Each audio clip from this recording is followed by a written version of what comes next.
This is an auto-narrated audiobook by Google's computer-generated AI voices. Wrong Mate. Book 4 in the Brides for Beasts Bears series by Candace Ayers and Kim Dillon. To ensure these authors are able to bring you more free content, please support them by subscribing to this channel. Copyright 2023 by Lovestruck Romance, all rights reserved. Chapter 1. It's 6:45 in the morning. My apron is smeared with enough berry pie filling to resemble a Jackson Pollock masterpiece, and my hair is pinned back in a mess of frizzy curls that look less natural chic and more I just survived a nuclear holocaust. Welcome to glam life, I say aloud to the empty tables and booths of Mama's den. Flour in my hair, sweat trickling down my back, I'm elbow deep in a batch of biscuit dough when the bell above the door jingles merrily and my cook Arlo shuffles in decked out in a white t-shirt, elastic-waisted pants and Crocs. He always arrives around this time. And when I say always, I mean for the last 3 weeks that I've owned this diner. Mornin', boss lady. Arlo's brows hike up to his hairline when he gets a look at me in all my frazzled glory. Want me to? Nope, I've got it, I cut him off. Shaking his head and chuckling, Arlo disappears into the kitchen, but he's back a minute later. You did all the prep work already, too. The pies are baked. Fridge is stocked. Coffee brewing.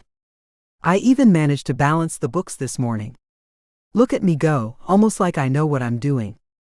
He tosses his hands in the air, while giving me a what am I gonna do with you look. You're supposed to delegate, boss lady.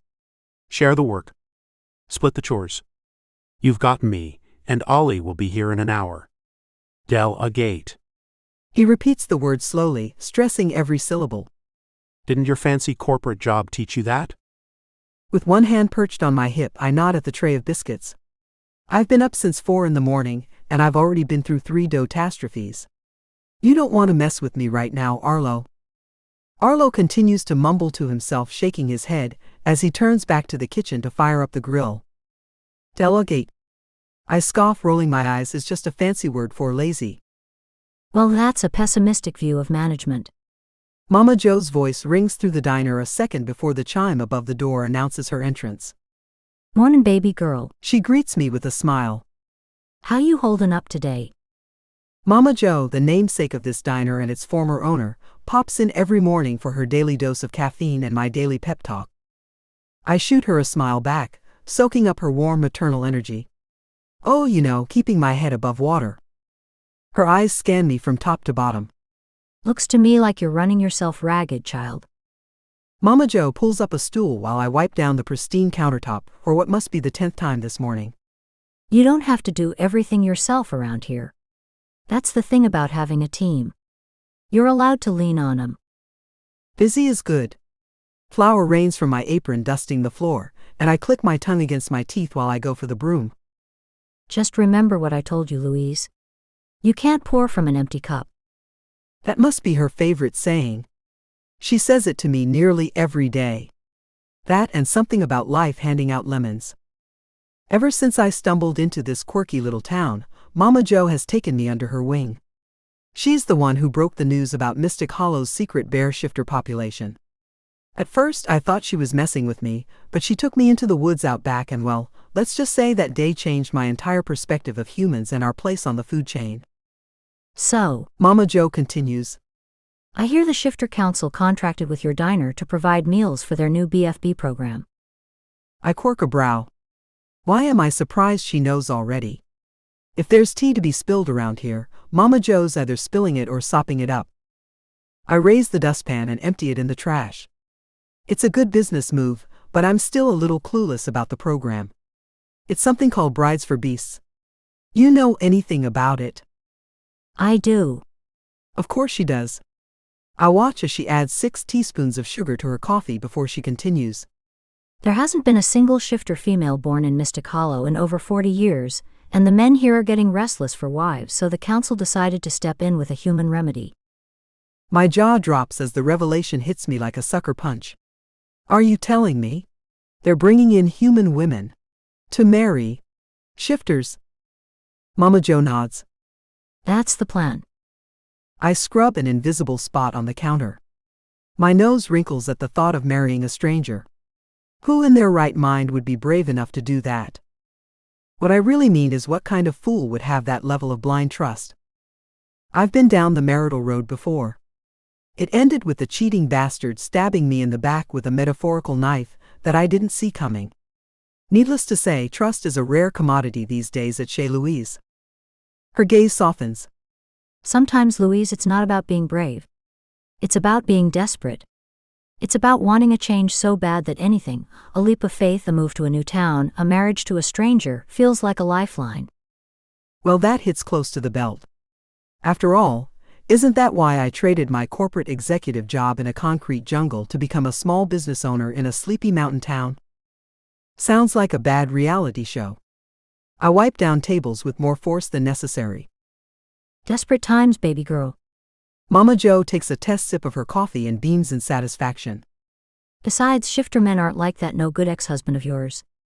These are honest, loyal men in need of a good woman. I shrug and keep my opinion to myself this time. Back to the topic at hand. Why are you working yourself to the bone like this? When I lift my head, I find Mama Jo's arms folded and a disapproving frown on her face. You don't have to do it all by yourself, Louise. My shoulders droop. I know. My voice trails off. Learn to trust your team. Mama Jo reaches across the counter and pats my hand. It's what you pay them for. It's tough to learn to trust again, but you're tougher. Life gives us all lemons, but a smart, sassy gal like you. You got this. Tough. Learning to trust seems monumental. This diner is all I have. My purpose, my self-worth, my everything. And if I can't make it work... Mama Jo's right. I am tough. I just don't know if I'm that tough. Chapter 2. I'm merely suggesting prudence is all. My buddy Lake's got this furrowed brow thing going on, like he's trying to squeeze some sense into my thick skull. Take some time, Hernon. Test the waters. Come on, Lake. What's there to test? I wave him off like he's offering me a plate of kale chips. I'm not one to overthink things. Life's too short for that. I'm a go-with-the-flow kind of guy. One woman is as good as the next. The sun is blazing in the clear summer sky. Picnic tables are covered in gingham cloths and laden with burgers, hot dogs, potato salad, home-baked apple pies, and all kinds of other goodies. And the ladies, well, let's just say BFB's Picnic in the Park event is an estrogen extravaganza. Look, Hernon. Lake adjusts his glasses, his bookish demeanor clashing with his beefy bear shifter physique. I'm just saying, marriage is a big deal. I lift an eyebrow at him as I take a bite of yet another burger. You think? Lake sighs in exasperation. It might be hard to resist Marla's pushiness, but there are more BFB events lined up. Just get to know one another a little better before committing. That's all I'm saying. I chuckle, clapping Lake on the back. He's not wrong about Marla's pushiness. She went to extreme lengths to keep other women away from me at the cocktail party last night. I was chatting up a stunning brunette when Marla swooped in with a made-up story about a drain trap emergency in the ladies' room. Turns out the earring she claimed to have washed down the sink was in her purse all along. Clever, sneaky woman. And if that wasn't enough. Later she conveniently spilled a glass of wine on a clingy blonde, sending her off in search of a napkin. Devious. Marla might as well have slapped a taken sticker on my forehead. So she shows her claws. I stifle a grin. I can handle a strong woman. Some guys might be put off by that kind of thing, but not me. Marla's schemes are an ego boost, a testament to her determination. Lake raises a skeptical brow. He's got that look on his face again, like he's questioning my sanity. This is serious. It's a lifelong commitment. You shouldn't just jump into it. Scoffing, I wipe my mouth with a napkin. Right, because you're the expert on love and marriage, Mr. I'd rather read a book than interact with women. Lake's face scrunches up. I interact. With books? I finish my burger in 2 more bites. I don't know why Lake's trying to cockblock me like this. Maybe he's sour because he hasn't connected with anyone himself. Too bad. Lake's a good guy. He deserves to find a partner. And I admit he does have a point.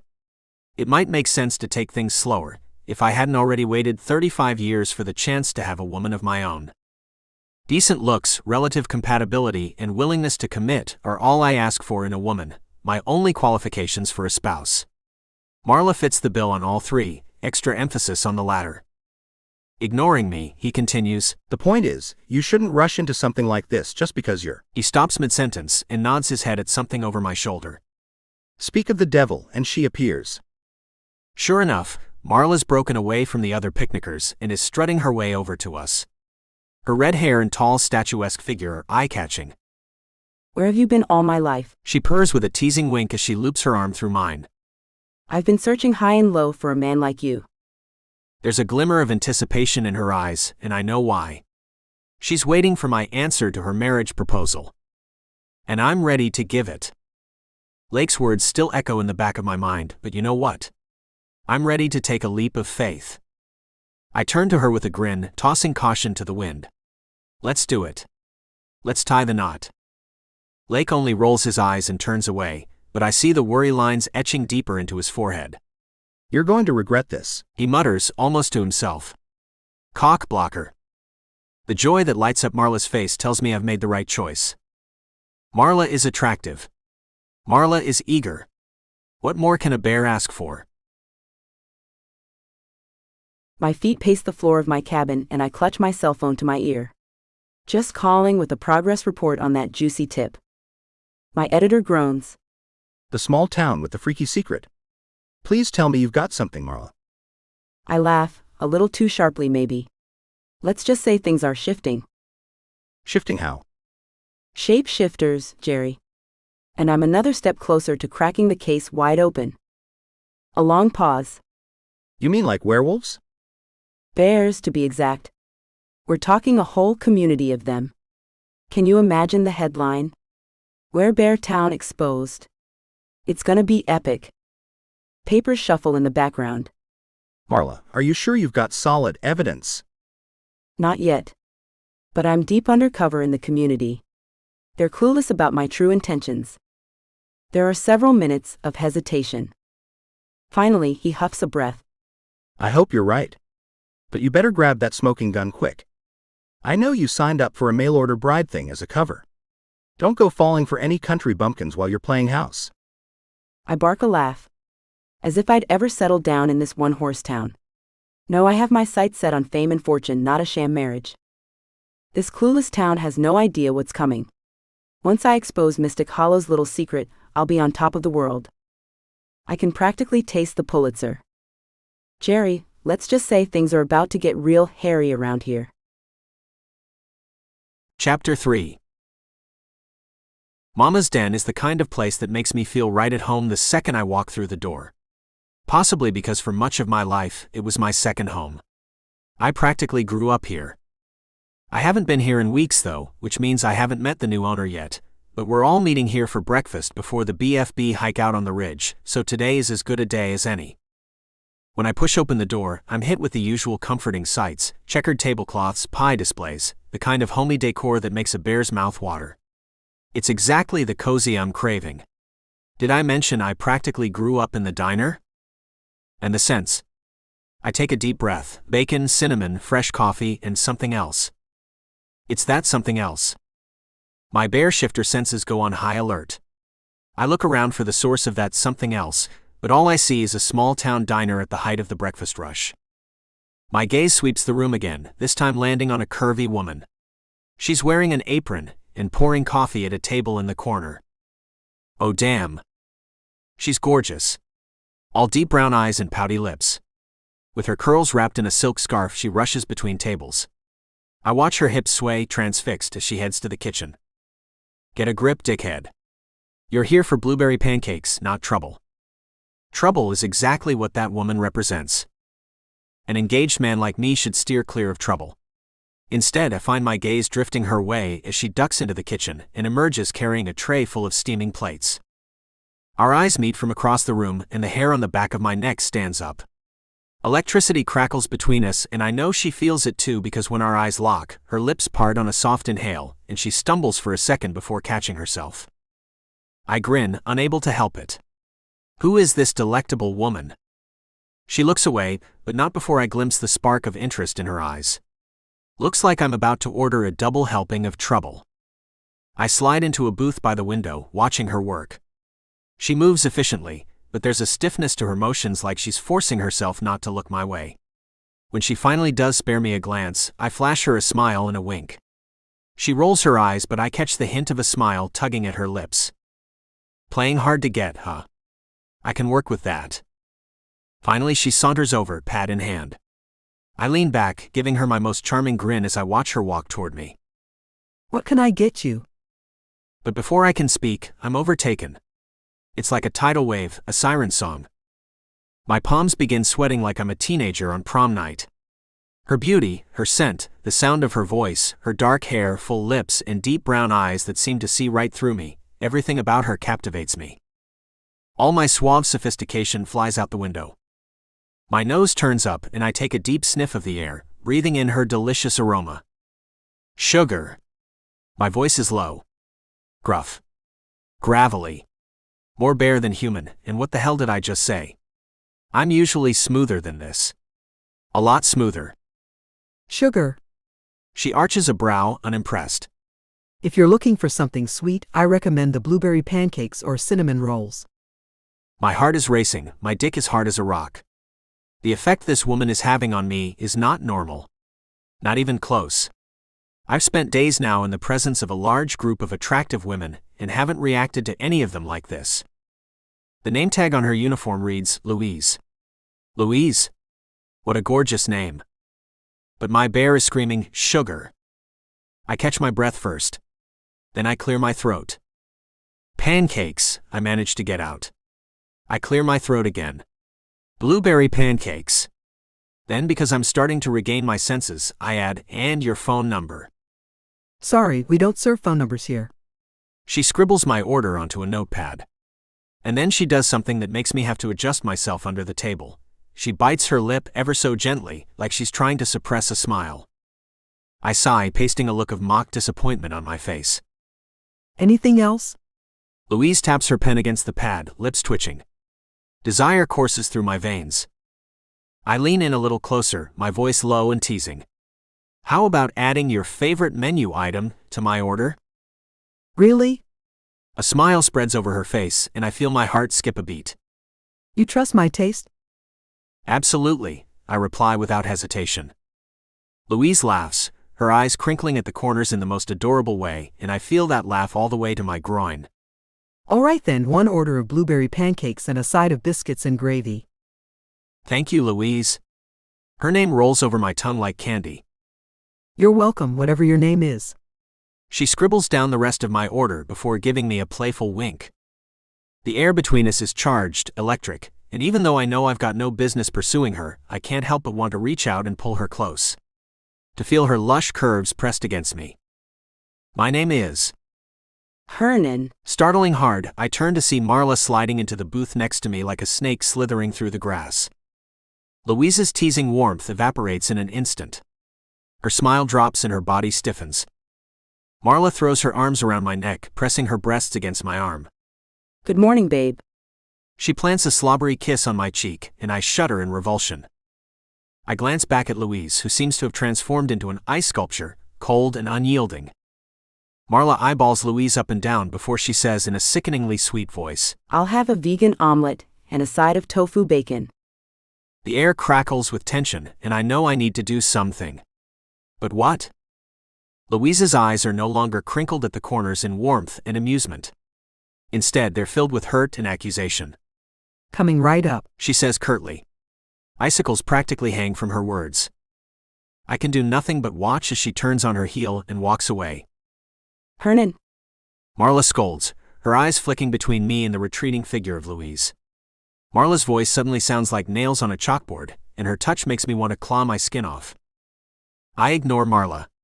My eyes linger on the mesmerizing sway of Louise's hips as I commit the image of her to memory. I think this bear's gotten himself into one hell of a sticky situation. Chapter 4. Ah, I should have known better. Note to self, all men are cheaters and liars until proven otherwise. I know that too. I do. I don't know what the hell kind of voodoo hoodoo caught me in its spell, but the minute a hot guy flirts with me, my dumb heart starts doing backflips like it's back in high school gym class. Here's your coffee, Kate. I say, forcing a saccharine smile while pouring a steaming cup for the BFB recruiter and coordinator. Kate's nice. I met her a few days ago, the day a bus rolled into town carrying her and the other BFB bridal candidates. She explained a little more of the program where Mama Jo left off, and we shared our mutual shock that any woman would voluntarily sign up for such a thing. This morning Kate sandwiched between two other women. Both bride wannabes, no doubt. Against my better judgment, I glanced back at Hernon's table.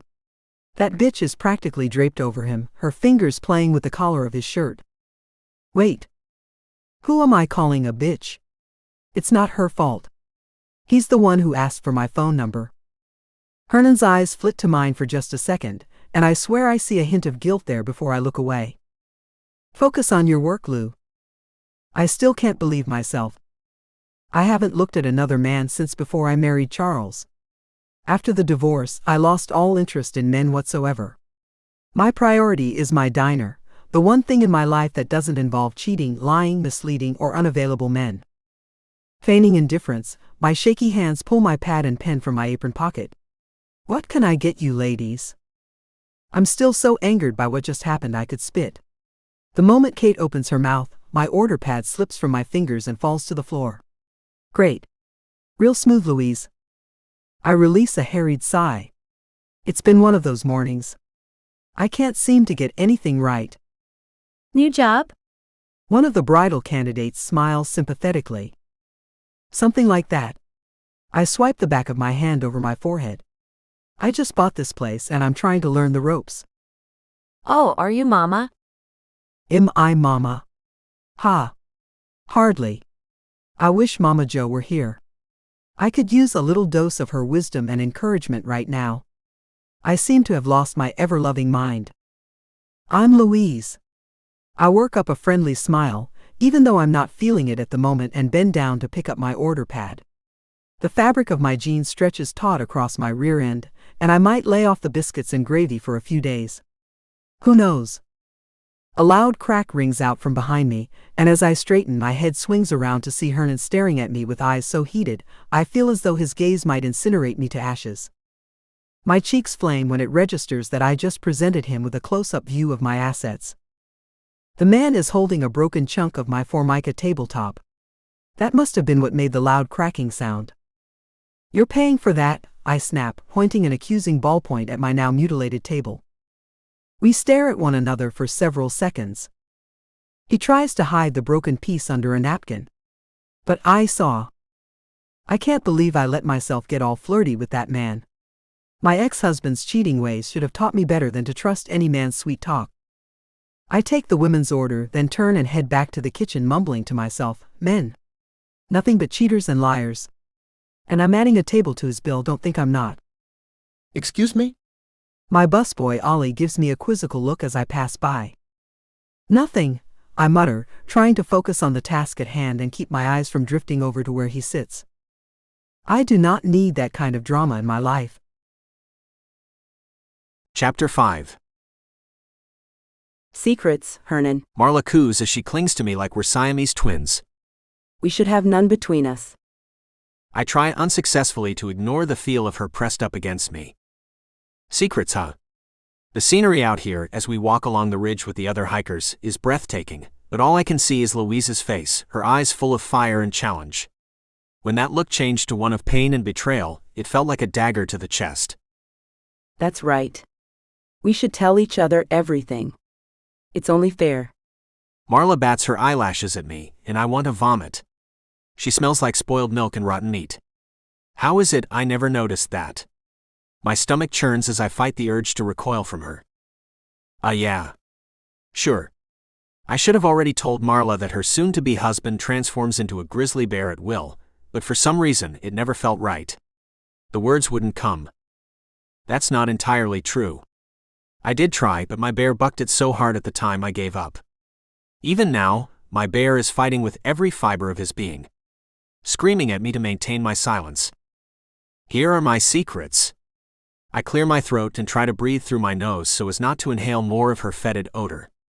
Cats make me itch, and I have an inexplicable aversion to the color fuchsia. Marla rolls her eyes. Damn my bear. I need to tell her. It's only right. If she's going to be my wife, she deserves to know. But my mind keeps drifting back to Louise, the sassy goddess I just met at Mama's den. And it hits me like a ton of bricks. I can't marry Marla. I don't want to marry Marla. Marrying Marla would be a mistake. A huge one. I should have listened to Lake. I have to end this charade. My bear is in complete agreement. Yes. End it. End it right now. Marla. I take a deep breath and wince at her odor. I need to talk to you about something. Like what? Her eyes narrow. I can see in her eyes that she knows something's up. She's known since she walked into the diner this morning. We both have. Look, I'm not going to beat around the bush here. My voice is steady and firm. I'm breaking off our engagement. What? She shrieks, stepping back as if I'd slapped her. Just like that? I see no reason to prolong it. I've fallen for someone else and I can't stop thinking about her. I admit, my insides twist with guilt, but my longing for Louise is stronger. I've never felt this way about anyone before, and I want to. No, I need to explore it. Explore it? Marla scoffs, her face turning an impressive shade of red. It's that woman from the diner, isn't it? You're seriously breaking up with me for some waitress. Marla. But what can I say? I go with the truth. Yes. Yes, exactly. No. She stomps her foot, her eyes blazing with fury. I will not agree to that. Marla, you don't have a choice. I'm ending this right here and now. I gently untangle myself from her grip and lead her off to the side of the trail. Then she changes tactics and her anger turns to pleading and fake tears. I shrug. Sorry. I'm not cold-hearted, but her eyes are dry and she's clearly crying crocodile tears.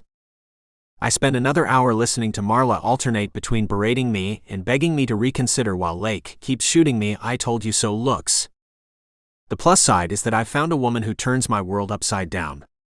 The downside is that after what happened this morning, I wouldn't blame her if she refuses to give me the time of day. Chapter 6. When Hernon strides into Mama's den like he owns the place, a huge bouquet of red roses in his hand, I gotta tell you, my stomach does a little flip at the sight of him, all broad shoulders and chiseled jawline. A dark gray Henley hugs his muscular torso. And when he grins, flashing deep dimples, my insides wobble like jello. Why does he have to be so darn attractive? Morning, Louise. His deep voice makes my nipples peak.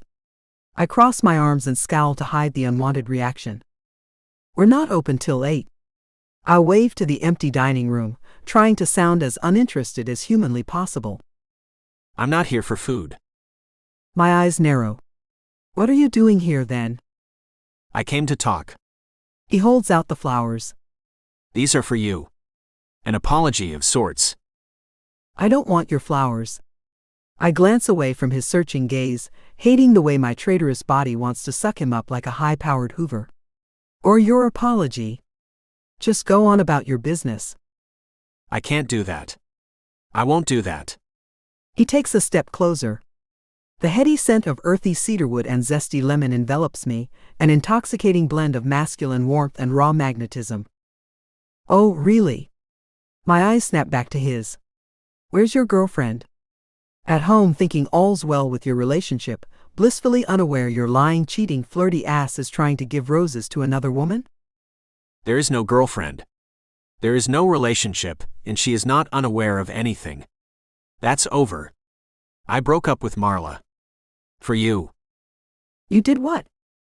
His eyes burn into me with an intensity that makes me weak. I wasn't lying about anything. And I'm not a cheater. Heat floods my cheeks and my hands clench into fists. You expect me to believe you gave up your girlfriend for a woman you barely know? I scoff. We only just met. I can't believe I'm saying this, but I actually feel sorry for her. Don't feel sorry for her. She and I just met. She and I barely know each other. I promise you, she doesn't have any more feelings for me than I have for her. Which is 0. He reaches out to brush a stray curl off my forehead. His touch ignites a spark deep inside me and I jerk away with a gasp. He leans in so his lips are close to mine. Sugar, I didn't understand what it meant to fall head over heels for a woman until I met you. I wasn't born yesterday, but I want to believe him. I really want to, damn it. Again, I feel as though this magical spell is weaving its way around us, tying us together. I can't help but be drawn to his hypnotic presence. His eyes, dark and intense, hold a promise of passion that sends shivers down my spine. I've been fooled by sweet words and empty promises before. Come on, Louise. You feel it too, I know you do. The connection between us is undeniable. It's true. I feel it. Oh yes. I feel it. My mind is a whirlwind of conflicting emotions, but my laser-focused body only wants his touch. I inhale sharply when his hand brushes against mine and an electric shock pulses through my veins. I try to steady my breathing, but the man has stirred up a desire in me that's unparalleled. We stare at each other, chests heaving and sexual chemistry buzzing around us like bees around a beehive. I've never felt anything like this. Every nerve ending in me tingles. The longing in his eyes mirrors my own. Then, before I can think better of it, I grab his shirt in my fist, yank him forward and crush my mouth to his. He groans, wrapping his arms around me to pull me flush against him. The bouquet tumbles from his hand and falls to the floor, petals scattering, and I twine my fingers in his hair. The kiss we share is hungry and passionate, setting my blood on fire. His mouth possesses mine. He devours me, and every thought in my head flees. When Hernon scoops me up into his arms, I break away from the kiss, gasping. What are you doing? My heart pounds inside my chest, threatening to explode as he carries me into the kitchen and sets me on the stainless steel prep table. Part of me wants to tell him to stop, but another part knows better. Sex is going to happen between us. It's inevitable. There's no denying it. Still. You sure there's no other woman in your life? None. Hernon's eyes seem to glow. Only you. My yoga pants are not skin-tight. More like comfortably loose. And when his hands grab the waistband, I lift my butt up so he can pull them off. Am I really going along with this? This could have far-reaching consequences. Didn't you say you came here to talk? He sinks to his knees before me. His hands go to my knees and he opens them slowly. The tips of his fingers trace up my thighs, moving closer toward the gusset of my soaked panties. We can talk later, sugar. Right now, I need to taste you. Oh my word. Screw the consequences. Holy shit, his fingers feel like magic. I mean, it's been a long time for me, but dang. My teeth sink into my lip as I hold onto the edge of the steel table beneath me. These have to go. He grips my panties and tears them in half like they're tissue paper. With the panties gone, my lower half is bare, and again a frisson of uncertainty creeps up. I don't know why. We're two consenting adults. And Lord knows I need this. I let out a squeal when Hernon hitches me forward so I'm balanced on the edge of the table. His heated gaze is latched onto my pussy, which is on full display for him. Beautiful. The word emerges from deep in his chest like a feral growl. Hernon leans in close and I shudder when his breath brushes across my burning flesh. His tongue swipes over my folds and he flicks my clit with the tip, flooding me with need. He isn't rough. He's gentle, almost feather-light, as he uses his tongue over and over to stroke and caress my pussy, making me want to scream for more. Harder, I demand. He ignores me at first, continuing to stroke his tongue back and forth across my sensitive nerve endings, but little by little he increases the pressure until I'm writhing. You taste so fucking good. He growls against my flesh. His fingers dig into my ass cheeks as his mouth ravishes me. I'm no blushing virgin, but never in my life have I experienced anything that feels as good as this man's mouth on me. When he sucks on my clit, I can't take it anymore. I'm right on the edge, but just as I feel my orgasm start to build, he stops. He straightens and I let out a frustrated sound that makes him chuckle. Don't worry, sugar, I'll take care of you.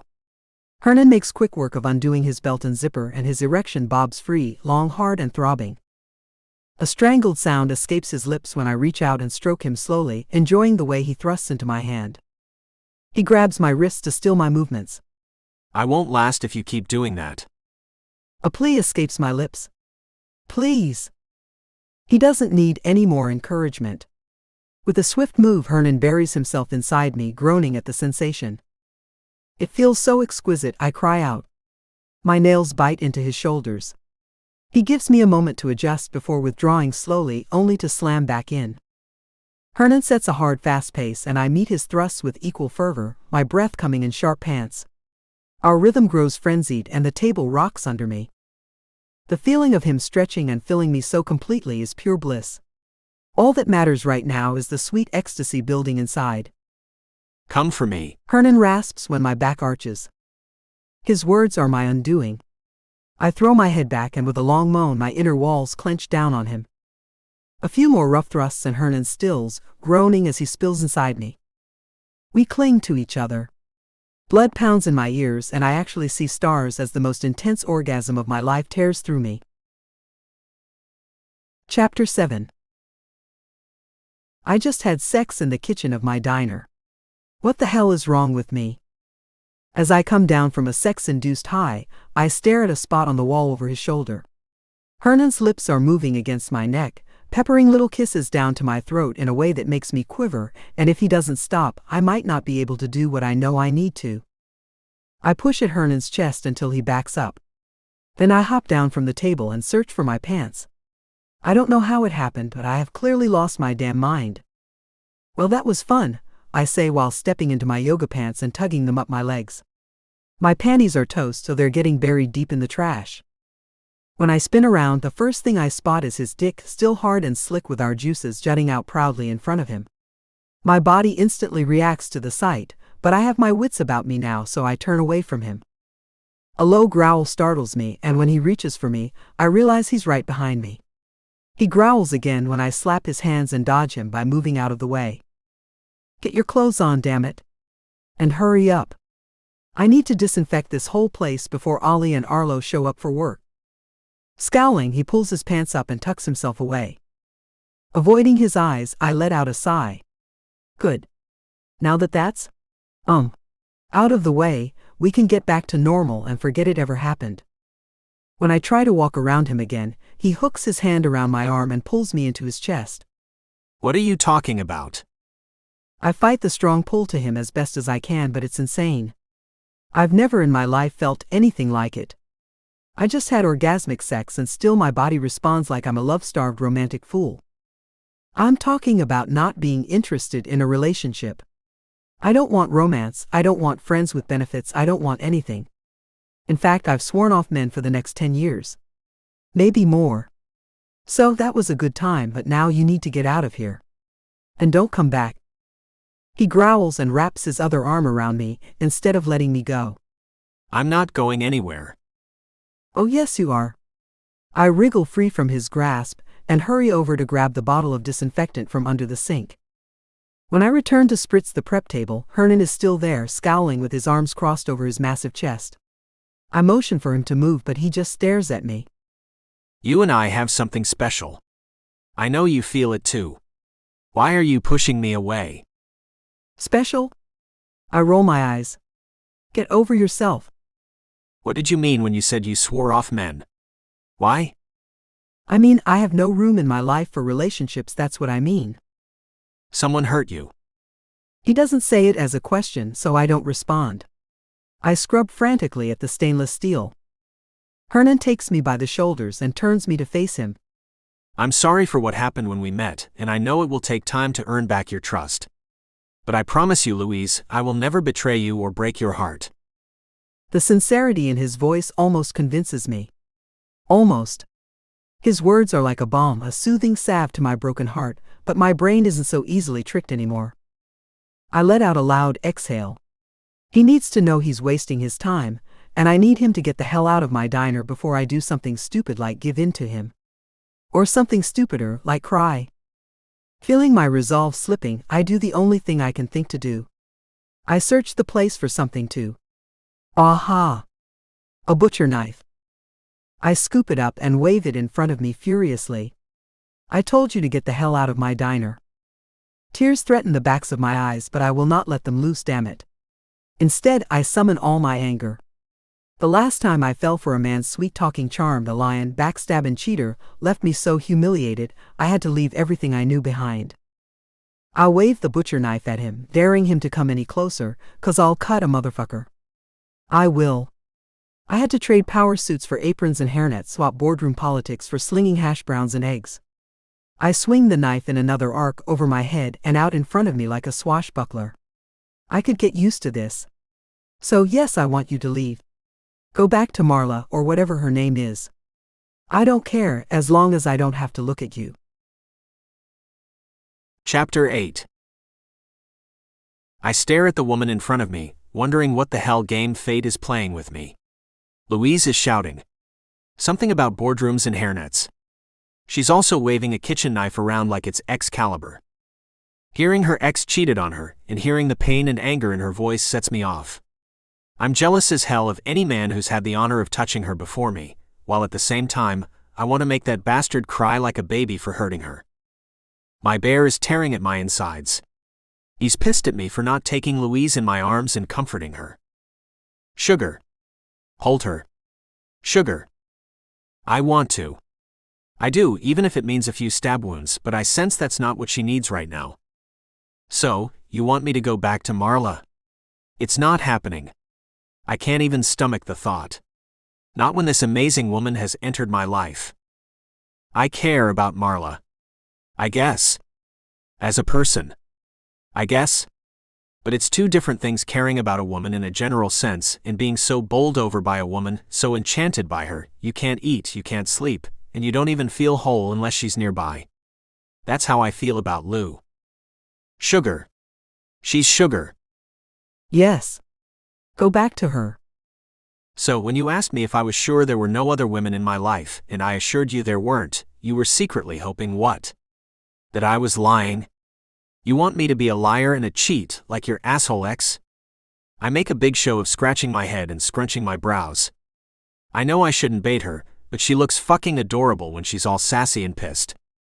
Her chest heaves and her breasts jiggle. My cock is like granite right now.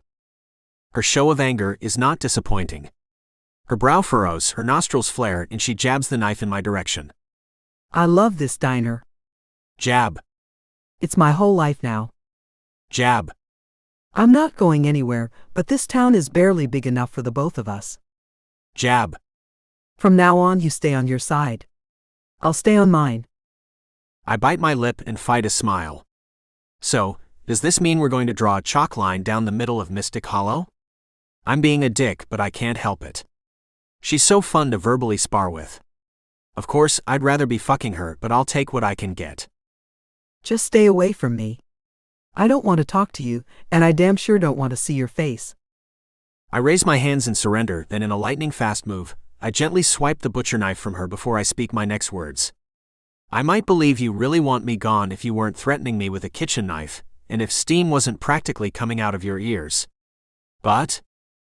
I rub my chin with my thumb and forefinger as she waits for me to finish my thought. Methinks the lady doth protest too much. Her cheeks burn and those dark eyes flash. Her hands fist and she looks like she wants to punch me. I have to palm my face for a moment so she doesn't see me grin. You're my woman, Lou. Admit it. She takes a deep breath and lets it out slowly. She crosses and uncrosses her arms. She clenches and unclenches her fists. She counts to 10 under her breath. I am not yours. She takes a deep breath and again lets it out slowly.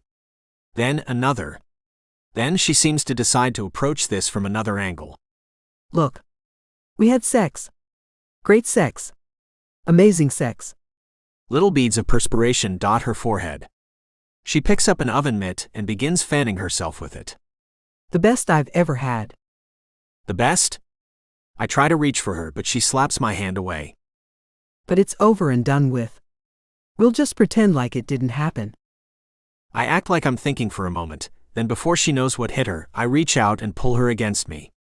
Not happening. My erection digs into her belly, letting her feel how hard I am for her. Again. Still. One of my arms is wrapped around her waist, holding her close, and my other hand cups her ass cheek and squeezes. Immediately, her fresh arousal perfumes the air, and I groan as my cock tries to burst free from my jeans. She pants against my chest. Her fingernails dig into my shoulders, and her lips part when I hike her up until she's on her toes, and my bulge is nudging her between her thighs. Hernon. She swallows audibly. You fucking want me as much as I want you. Admit it, I growl. I lean down and take her plump lower lip between my teeth. We're not going to pretend anything. We don't have to because what we have is too real. Too raw. Even when you're screaming at me, all I can think about is holding you and pleasuring you. What we have is once in a lifetime, and I'm not letting you walk away just because you're scared. I can't do it. Her voice trembles and her eyes fill with tears. My heart aches and my bear threatens to burst free. You can. You will. Lean on me. I'm not going anywhere. Just then the chime above the door jingles and Arlo walks in. Lou pulls out of my arms and I let her go. Hey Hernon, my man. How's it hanging? It's been a while since I've seen you around. After he greets me, Arlo registers the charge in the air between me and Lou. He smells what just went down. There's no doubt in my mind. Even the disinfectant can't completely mask it.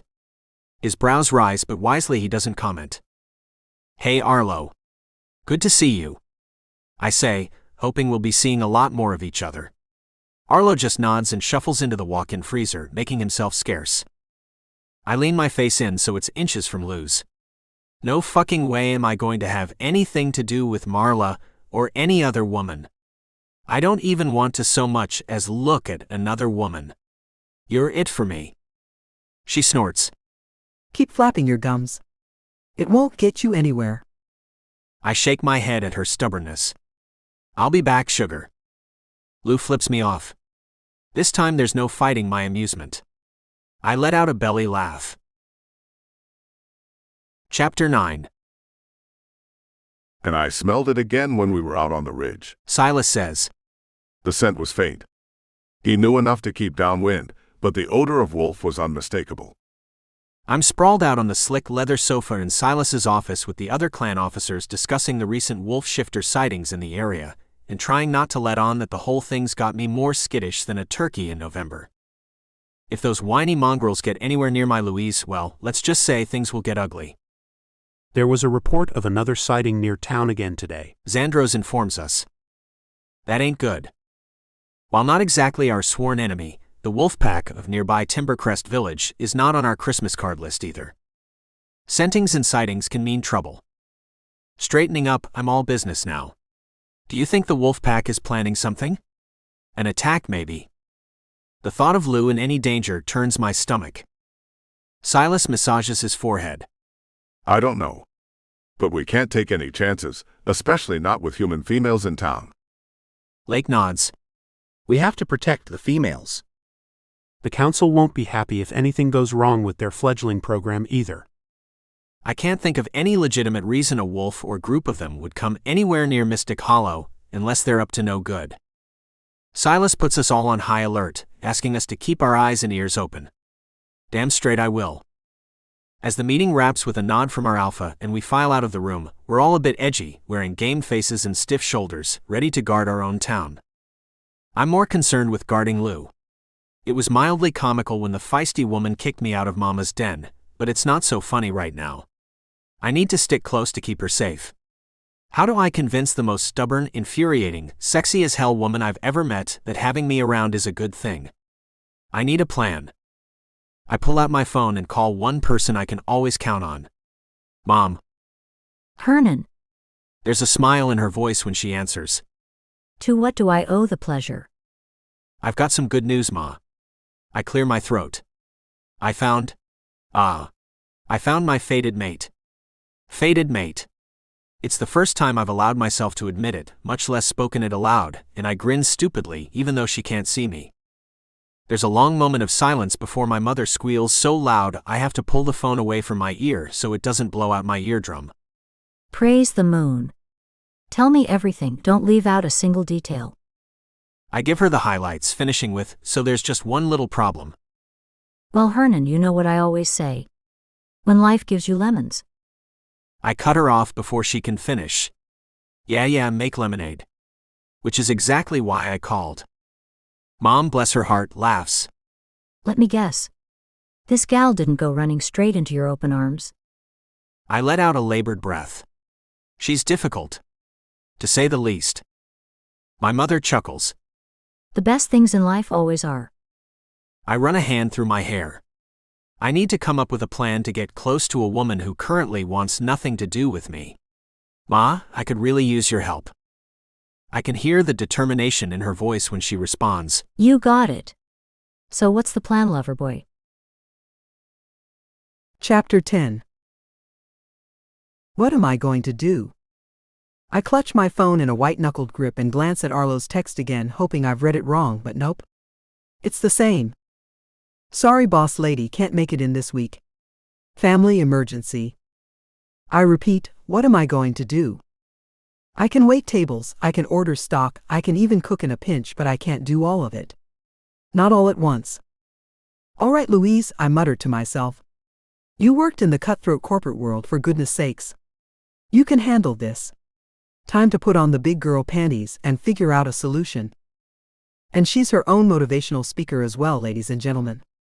The endless list of daily tasks runs through my mind: serve coffee, flip pancakes, fry bacon, take orders, wash dishes, sweep floors, and let's not forget to smile and keep the customers happy. I look around the empty diner, trying to figure out how I can clone myself before the breakfast rush. Ollie is a big help, but he's just a kid. I need to hire someone fast. Someone who can start today, work only until Arlo returns, and who can be trained as a short-order cook in a matter of hours. If Mama's Den was located in LA, I could call a temp agency and have someone here by lunchtime. Unfortunately, not so here in small-town USA. I need someone who can learn fast and can start today. I glance at the clock. Actually, yesterday would have been better. If you're testing me, Lord, I say, staring at the ceiling, I'd like to humbly suggest that I've had enough character development for one lifetime. I drop the phone on the counter and sigh just as the bell above the door jingles, and Mama Jo comes strolling in for our morning gossip sesh and pep talk. She's about to earn her complimentary coffee this morning with the latter. Boy, is she. Well, good morning, sunshine. Her voice is as warm as the freshly brewed coffee behind me, but when she sees my expression, her words cut off and her face registers concern. Dear me, child, what has your feathers all ruffled up this early? Mama Jo steps closer. I groan, leaning over the counter and burying my face in my arms. Is it my imagination, or does my skin still carry the scent of last night's burgers? Pulling myself together, I prop my chin on my fist and give her my best "the world is ending" face. Arlo's out for the week, I got a diner to run, and I can't do everything myself. I see, she replies, settling onto the nearest stool and nodding her head. That is a predicament, isn't it? I manage to force out a chuckle as I pour a cup of coffee and slide it across the counter to her. Apparently he has some sort of family emergency. Didn't say much else. Which means Ollie and I are going to be busier than a one-legged man in a butt-kicking contest. I rub my temples. Ollie is a good kid. He's super eager, but the boy can barely make toast without setting off the smoke alarm. Always with the sass, I see. Mama Jo stirs her 6 teaspoons of sugar into her coffee, then takes a sip, her eyes twinkling with mischief over the rim of her mug. I shrug. What can I say? It's a coping mechanism. Mama Jo chuckles and pats my hand sympathetically. Don't you worry, baby girl. Mama Jo's got your back. I know just the person who can help you out. Before I can even ask, Ollie bounces into the diner like a human rubber ball, all wide grins and enthusiasm. Morning, boss. I heard Arlo won't be in this week. Never fear, I'm here to save the day. How the hell did he hear that already? Damn, the small-town gossip grapevine never rests. I flash him an amused brow lift. You're sweet, Ollie, but I need you bussing tables, washing dishes, and sweeping floors. Oh, and there's a stock delivery out back I need you to put away this morning. His shoulders droop slightly as he heads to the back, and I feel mildly guilty for not giving the kid a shot, but not guilty enough to risk a visit from the fire department. Mama Jo is tapping away at her phone screen. I'm not sure what kind of sorcery she has up her sleeve, but I've got my fingers crossed. She swallows down the last of her coffee and stands before she checks her phone again. You're in luck. Your fill-in cook will be here in 10 minutes. I blink and slap a hand to my heart. You are a lifesaver. Who did you get on such last-minute notice? She leans in conspiratorially. My son. My brow wrinkles in confusion. I didn't know you have a son. She nods, wearing an all-knowing smile on her face that oddly reminds me of the Cheshire Cat. Oh yes, and he worked in this diner all through high school and even after. He'll be a godsend. She winks. Trust me. Mama Joe's grin nearly splits her face as she wiggles her fingers in a wave, turns and shuffles out the door. A huge sigh of relief leaves my lungs as I make my way to the walk-in to do a quick inventory. When I emerge, the first thing I do is head to the front to flip the sign to open. That's when I see him. My eyes nearly bulge out of their sockets. "You have got to be fucking kidding me," I blurt out, unable to contain my surprise. "What the hell do you think you're doing here?" Hernon stands in front of the grill looking completely unfazed as he ties an apron around his taut abs. My mother told me to get my tail over here and fill in for Arlo, He says all nonchalantly. and I learned a long time ago not to piss off Mama Joe. I can't believe this. Wait. Hold up. Mama Joe is your mother? He smirks, raising an eyebrow. Yep. I was practically raised right here in this very diner. I repeat myself because the sentiment bears repeating. You have got to be fucking kidding me. Chapter 11. Frying taters and flipping burgers. Not exactly what I had in mind when I said I wanted to stick close to Lou. But hey, a bear's got to do what a bear's got to do. Like paying for Arlo to take his wife on a nice camping trip up in the mountains for a week.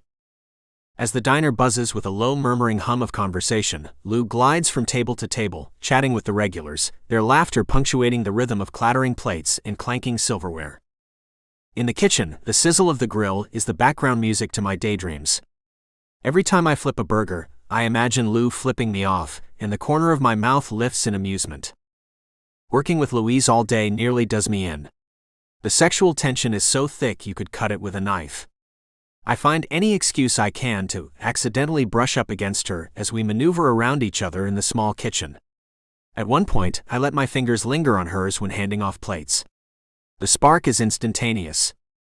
I know she feels it too, the tingle of our connection, a subtle undercurrent of heat pulsating like a live wire every time we lock eyes. Every look, every accidental touch, every stolen moment makes my bear crazy for our mate. I love this woman. I love everything about her. I need to explain the whole fated mates thing to her. I'm just not sure when or how yet. Throughout the day, our occasional banter becomes a dance of words, flirty quips traded across the kitchen like we're lobbing grenades. The electric charge in the air is tangible, and I see Ollie glancing between us, wide-eyed as he gets a front row seat to the Louise and Hernon show. As the dinner crowd dwindles, and I realize it's almost closing time, I figure now's my chance to turn up the charm and make a move to win over my woman. If I'm lucky, we can have a repeat of the other day when I fucked her on the prep table. I glance around but don't see Lou. Ollie is ringing out the last customers, so I search the place for my mate. There's no sign of her. Ollie, where's Lou? My voice betrays more concern than I'd like. He shrugs, the easygoing kid seemingly unfazed. She had a delivery to one of the BFB candidates' cabin. You want to repeat that? My heart rate picks up speed. He looks a little nervous when my alarm tone registers. I said she went to deliver some food to Balin's cabin. Mr. Zandros asked a special favor. He even tried to pay her for it. My hackles rise instantly. With wolf shifter sightings in the territory, my woman is walking through the woods alone. Oh hell no. Ollie, think you can handle closing up the diner alone tonight? Sure. Ollie nods eagerly. Probably excited for the chance to handle some responsibility. My apron is off and I'm on my way out the door in seconds. No stinking wolf better lay one paw on my woman or he'll find his mangy fucking head mounted on my wall. I'm a whirl of emotions as I barrel through the woods, my shifter senses on high alert. I follow Lou's scent, but it's not until I see her, heading back toward the diner, her ample hips swaying and her arms swinging like she's just soaking up nature without a care in the world, safe and unharmed, that I can breathe again. With a rush of adrenaline, I race forward, stepping out onto the path. She startles. Then her wide eyes narrow on me, and her hands fly to her hips. What in the bluebell hell are you doing creeping in the woods? Why are you jumping out and scaring unsuspecting folks? Ignoring her question, I close the distance between us and scoop her into a bear hug. Before she can protest, I'm holding her soft curves against my body. Hey. She tries to squirm out of my grasp. What's gotten into you? Just making sure you're safe, I say, my voice muffled by her hair. We've had some unwelcome visitors in the area recently. She keeps wiggling, but I'm not letting her go. I'm safe, She whispers, her voice caught between disbelief and desire, and then I smell her arousal and fuck. Being near her all day at the diner was like a long, slow tease, and she's proving her attraction to me has been building up just as steadily. I lift my head and stare into her eyes for a moment before my mouth crashes down on hers in a hungry kiss, one filled with urgency and need. When she responds just as eagerly, my hands slide under her shirt, feeling her soft skin against my fingertips. I find myself lost in the sensation of her lush softness. God, your body is so incredible, I breathe into her ear, my voice husky with desire, as her fingers fumble with the hem of my t-shirt. Our movements are hurried and desperate. We're both eager to explore each other, to slake this intense need, this unearthly connection we share. Hernon, Louise moans, her breath hot against my neck. The moment I have her pants down and she kicks them off her ankles, I make quick work of mine before lifting her up. She wraps her legs around my waist. The sudden shift in position sends a shiver through me, making me even more aware of how much every cell in my body truly craves her. please, She begs, her voice trembling with yearning. don't hold back. Trust me, I won't, I assure her, walking her back against the nearest surface, a large black oak. I press harder against her body, holding her tighter. Our tongues dance. Her taste is like the sweetest honey. The woman fries every circuit in my brain, leaving me teetering on the edge of sanity. And damn, she's worth it. My hands roam her body with a fervor that matches her own. I can feel her heartbeat racing beneath my touch, her body quivering with anticipation. Your pleasure is all I want, sugar, I murmur, kissing her deeply once more. I reach under her shirt, inside her bra, and cup her heavy breast. Her pebbled nipple brushes against my palm, and I can't resist the urge to rake my thumb over it. Her hips twitch against mine in response, urging further exploration, so my other hand dips between her thighs, finding her slick and ready for me. She's dripping. I brush my fingers over her silky folds. She's the best fucking thing I've ever felt. When I gently flick her clit with my fingertip, she gasps and squirms. I have to taste her. I remove my hand and bring my honey-coated fingers to my mouth, sucking them clean. Delicious. The tip of my cock nudges her entrance and she moans, rocking her hips against me, driving me insane. I massaged her gorgeous breasts as I slide my cock over the outside of her pussy, just coating it with her juices. She moves, trying to get more, so I tilt my hips and thrust forward, penetrating her. My heart races as I push into her tight pussy. Her walls squeeze and milk me as I pull out slowly. Sliding back in is enough to make my whole world tilt on its axis. The slow, sweet torture drives me wild. I repeat the motion, each thrust harder and faster than the last. I keep her body pressed as tightly to mine as possible, needing that contact. My mate responds to every thrust with cries of pleasure. And damn if that isn't music to my ears. Yes. Oh God, yes. She whimpers. I rake my teeth along the skin of her neck, so tempted to bite down as my hips move faster and faster, her body squeezing me harder. She's so damn close. I can tell by the way her eyelids flutter and her fingers dig harder into my flesh. I wish this never had to end. There's something about fucking her that makes me feel alive, and in return, the knowledge that I'm bringing her pleasure brings a strange sense of pride and satisfaction. Let go with me, sugar. I increase the intensity of my thrusts. I want us to come together. Okay. She agrees, her moans growing louder. I rake my thumb over her nipple one more time before moving my hand up to hold her throat. I feel her swallow, her muscles tensing and releasing as she moans. Our orgasms hit simultaneously, a tidal wave of pleasure crashing over us as we cling to each other for dear life. Her pussy spasms around me, squeezing until it feels like she's wringing the cum right out of me. Her body trembles, and when her eyes lock with mine, I see a vulnerability in her gaze that makes my heart lurch. That expression, combined with her tightness around my cock, pushes me over the edge. I thrust into her one last time, freezing as every muscle in my body tightens. Our connection is beyond anything I've ever experienced, a bond that transcends the physical. Wow. Louise breathes as our bodies slowly come down from the high. I don't know why with us it's More pronounced? More intense? I say, completing her thought. That's something I wanted to talk to you about. There's a reason for it. I'm not sure we should have this conversation while my dick is still inside her, but I can't seem to wait any longer. It's because we're fated mates, sugar. She attempts a smile, but it's clear she has no idea what I'm talking about. It's a shifter thing. I thought it was an old wives' tale, but it's not. It's said that every shifter has someone whose soul completes theirs. A soulmate. And that these pairings are dictated by fate. That's what we are, you and me. Fated mates.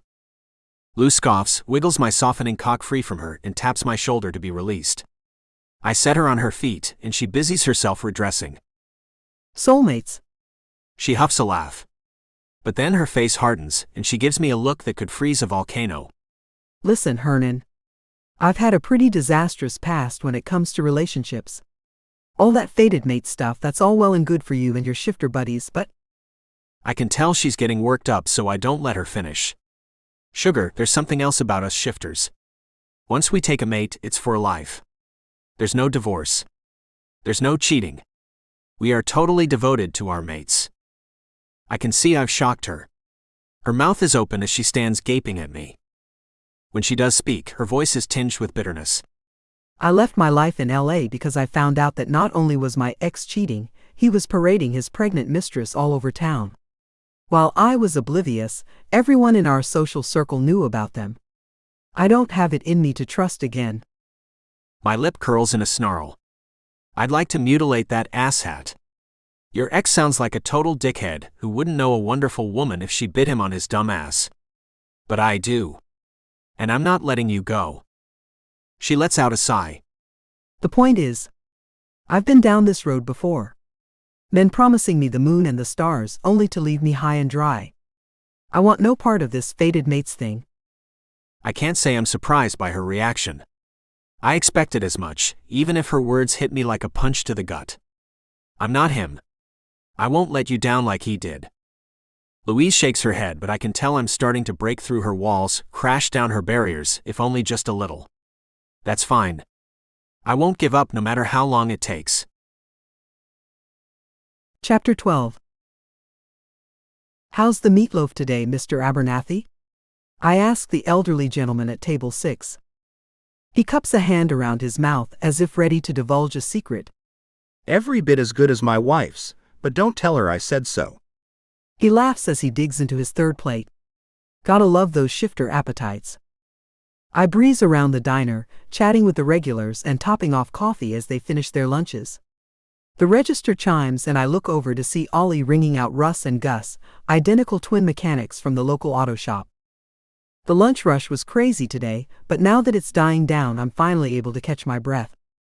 As soon as Mr. Abernathy is done, I'll grab myself a sandwich and a sweet tea and sit down for a minute. All last night and this morning my mind has been preoccupied. Hernon's words keep playing on repeat in my head. Every shifter has someone whose soul completes theirs. That's what we are, you and me. Fated mates. There's something else about us shifters. Once we take a mate, it's for life. There's no divorce. There's no cheating. We are totally devoted to our mates. I can't believe I'm thinking it, but maybe, just maybe. Hey boss, Ollie waves me out of my daydream. Hernon wanted me to let you know he's out back, taking a quick break.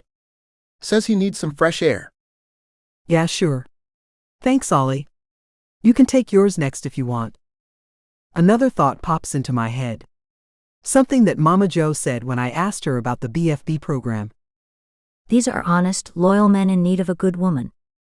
I don't realize I'm staring off into space until a certain someone catches my eye as she prances up to the counter like she's the queen of the world. Marla's red hair flows around her like a fiery cloak of malevolence, and she wears a slinky, self-assured smirk on her face. Decaf. Black, She says without even looking at me. I plaster on a totally fake smile as she takes up residence on the closest stool and makes a big show of tossing something down beside her. Don't look, Lou. Do not look. She drums her perfectly manicured fingernails on whatever it is. Don't look. I don't want to, but I can't help myself. I look. A bridal magazine. Really? A bridal magazine? Call it women's intuition or a sixth sense, but something tells me Marla is here to cause trouble. I pour her coffee, keeping my smile in place even though I'd rather be serving a rattlesnake. She raises a perfectly arched eyebrow. Hernon told me all about your little fling. She says, her voice overly sweet. And there it is. He also said you're just a blip on his radar. Right. Sure he did. I keep my tone smooth and mellow like soft jazz. I resist the urge to dump her coffee in her lap. A quick glance towards the kitchen reveals Hernon isn't back yet. Damn. I'd really like him to deal with this. Marla flips open her magazine, pages crinkling under her fingers. I believe him, of course, since we're still engaged. I feel a humorless laugh bubble up from my chest, a response to the ridiculousness of her words. But I swallow it down and replace it with a cool, collected smirk. Engaged, are you? I lean against the counter. Funny he hasn't mentioned that to me. Hey Ollie, has Hernon mentioned to you that he's engaged? Ollie shrugs. Nope. Marla huffs, her lips curling in a sneer. He might not have mentioned it to you, but I can assure you that when he's done working here during the day, he spends his nights with me. Long, hot nights, if you know what I mean. Right. A sardonic chuckle escapes my lips, but the bitch isn't done. He was just sowing his wild oats with you. She flips a page in her bridal magazine. Oh, this dress will look spectacular on my figure. I'll have to ask Hernon what he thinks tonight. My heart does a somersault, landing with a thud somewhere near my feet. I've had enough. I learned in high school that the best way to deal with mean girls is to knock 'em out cold. The second best way is to act unaffected and disengage. Since I own this diner, option 1 is a no-go. That leaves option 2. Ollie, I call. I'm stepping out for a minute. Cover for me, will you? Chapter 13. Well, where'd she go? Beats me. Ollie shrugs. Ollie, I swear to God if you don't give me more information, I'm going to throttle you. I like the kid, but he can be infuriating sometimes. Boss lady was talking to some woman. I don't know her name. A tall redhead. One of the BFB ladies. Ollie looks sheepish, and I can tell there's more he's not saying. And? My eyes widen and I let out a menacing growl, just a warning. All right. The lady said she was your fiancé and that after you sow your wild oats, you're gonna marry her. Ollie flinches away from me like I might hit him. Good call. Damn it. I slam my fist on the counter.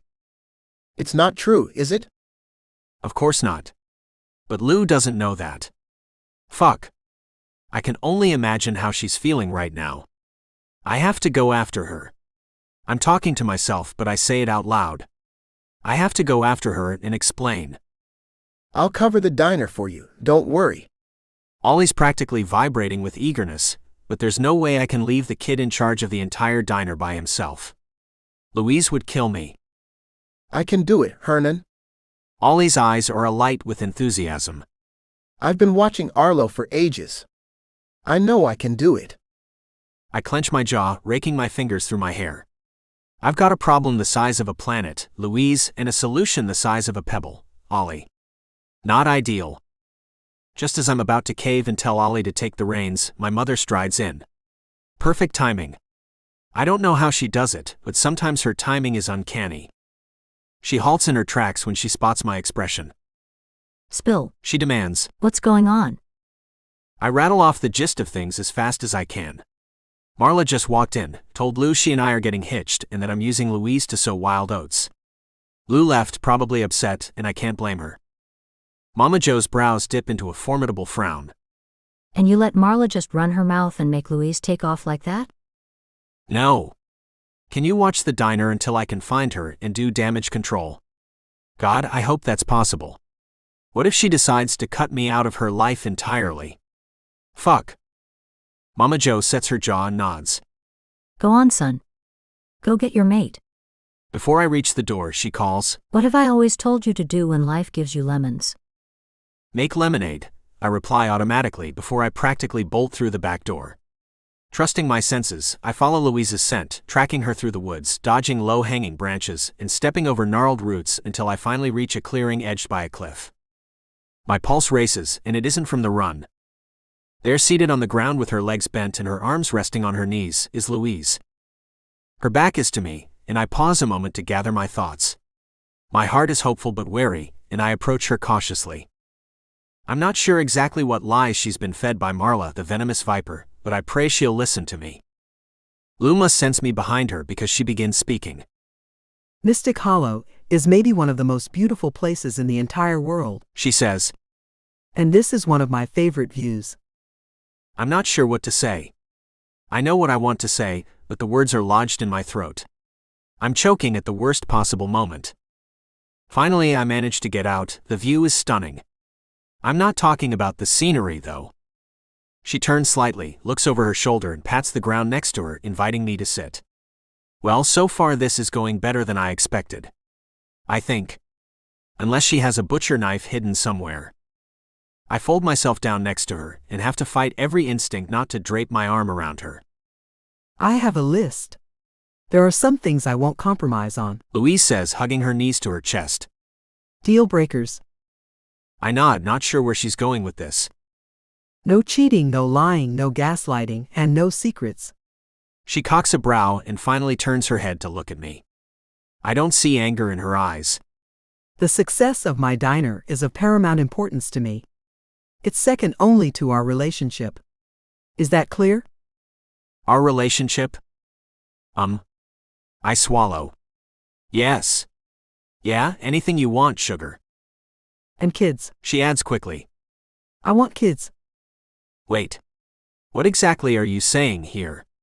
Are you saying you want a relationship with me? She laughs. I guess I should have led with that. It's going to be awkward if you've changed your mind about wanting me. I close the gap between us and hold her face in my hands. I haven't changed my mind about wanting you. I'll never change my mind. I press my lips against hers gently before I wrap one arm under her knees and the other around her back and lift her onto my lap. I'm surprised is all. I mean, Ollie said that you were talking to Marla. I was. The bitch tried to tell me the two of you were still together. We're not. I shake my head emphatically. I swear to you we're not. She reaches up and brushes her fingers down my jawline. I know. I know that, and that's what did it for me. She said all that stuff, but I knew she was lying. The whole time I knew she was lying because I know deep in my heart you wouldn't do that to me. Her eyes fill with tears. I never thought I would say this to a man ever again, but I trust you. Sugar, I don't get to finish telling her I love her because all of a sudden, her muscles tense and her eyes fly open wide. Who's working the diner? We should probably get back. I left Mama Joe and Ollie running the place. I stand with her in my arms, not ready to let her loose just yet. In fact, I think I'll carry her all the way back to Mama's den. You agree to my list of demands? I nod. I won't cheat, lie, gaslight, or keep secrets. A grin spreads over my face.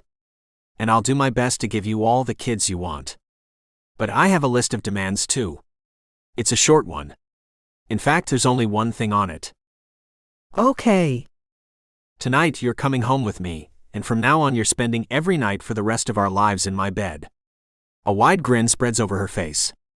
As a matter of fact, I'll agree to anything on your list as long as it includes you and me and wedding bells. She snuggles into my chest as I walk. Anything? Anything that makes you happy. I kiss her nose as I break through the tree line, cradling her in my arms. You're my sugar. I can't make lemonade without you. Chapter 14, Marla. Dressed head to toe in camo, I have a death grip on my cell phone, ready to record at a split second's notice. This could be it, the moment I've been waiting for. I watch the ground, making sure not to step on anything that might crunch or snap underfoot, as I stealthily trail a huge guy, one of the locals here in Mystic Hollow, through the trees. Once I get photographic evidence of one of these local yokels shape-shifting, I can clear out of this podunk town. I stifle a giggle as I duck behind a tree, then peer around it to watch the man stop and chat with the BFB candidate. Yumi, I think her name is. Not sure. I roll my eyes as they talk and check my manicure. Come on already, just shift so I can get this over with. Finally, he continues deeper into the woods. I make sure to stay downwind as I creep along, quiet as a mouse. Don't want to spook the prey before I can snap the money shot. He's about 100 yards up ahead when he stops. He glances around before stripping off his clothes. My pulse quickens. This is it. I aim my phone's camera, hands trembling, and press record just as fur sprouts along the man's naked body. Holy shit. Holy fucking shitballs. I mean, I knew it was real. I thought so anyway. I was counting on it. But believing and actually seeing are two entirely different things. It only takes moments for his body to morph and reshape. When it's over, where there once was a man, there now stands a huge grizzly bear. I fight down the scream of triumph that wants to crawl up my throat. Gotcha, you freak. This footage is gonna make my career. I'll be on every talk show and news station across the country. Bye-bye, entertainment blogging. Hello, investigative journalism. I'm practically bursting as I tap the screen to send the video to cloud storage. Suddenly a massive hand clamps over my mouth from behind. I shriek, but it's muffled. I'm lifted off my feet and tossed over a brutishly large shoulder. Help! Help! I scream, flailing my arms and kicking my legs frantically. But my captor is unmovable. It's like I'm beating on a brick wall, and it becomes evident as I'm carried deeper into the woods that my struggle is in vain. Epilogue. 3 years later. The breakfast crowd is starting to thin out, and I glance over at Ollie while I wipe down the counter. Ollie mans the grill like a pro now. The boy's come a long way. Used to be he couldn't even boil water without setting off the sprinkler system. Now he's practically a grill master. So far he's only started one grease fire. One. It was a small one. Sit down, sugar. A pair of familiar arms wrap around my waist, pulling me back against a firm chest while strong hands cup my swollen belly. Hernon's scent wafts into my nostrils, a comforting mix of earthy cedarwood and zesty lemon. Don't overdo it. He's gone full-on Papa Bear mode lately, all because I've got another bun in the oven. You'd think being pregnant meant I'd turned into a porcelain doll. I swat his hand playfully. I'm pregnant, not disabled. I can still do my job. Just take it easy. He grumbles good-naturedly and kisses the claiming mark on my neck. We both look up as the bell over the door jingles merrily, and our 2-year-old son races in with a sweaty head and flushed cheeks. Grandma Jo enters behind him looking a little worn out but happy. How's my little cub? Hernon asked, scooping up Aiden. Have a good time with Grandma Jo. Aiden nods emphatically. He's getting quite good at shifting. Only one was uncontrolled. Unfortunately, it happened when he was halfway down the slide. Sorry about the outfit. Grandma Jo holds up Aiden's now shredded short set. I shrug. That's why we packed a few changes of clothes. Hernon chuckles as our son squirms in his arms, announcing he's hungry. The child's voice has 2 volumes, silent and loud. What'll it be, sweetie? I ask. His face grows so serious as he considers my question, you'd think his answer was vital to national security. I laugh when he says he wants blueberry pancakes and biscuits and gravy. Really? At 2? I swear the boy has his father's appetite. Before I can call the order back to Ollie, he shouts, Coming right up. I swear I'm still not used to shifter hearing. It always catches me off guard. As Aiden rattles off all the adventures he had last night while he stayed overnight with Grandma Jo, I glance around Mama's den, my hands resting on my bulging belly, taking in the delightful chaos that now defines my life. My diner is thriving. I have an amazing husband, an adorable son, and another little cub on the way. I never dreamed I could be this happy. Especially not in a town full of shifters. But Mystic Hollow is home. And Hernon, he's my soulmate. My big protective sexy bear fated soulmate. Life sure took me on a winding road to get here. But I wouldn't change a thing. We hope you have enjoyed this computer-generated audio production of Wrong Mate by Candace Ayers and Kim Dillon. To ensure these authors are able to bring you more free content, please support them by subscribing to this channel. The next book in this series is Temporary Mate.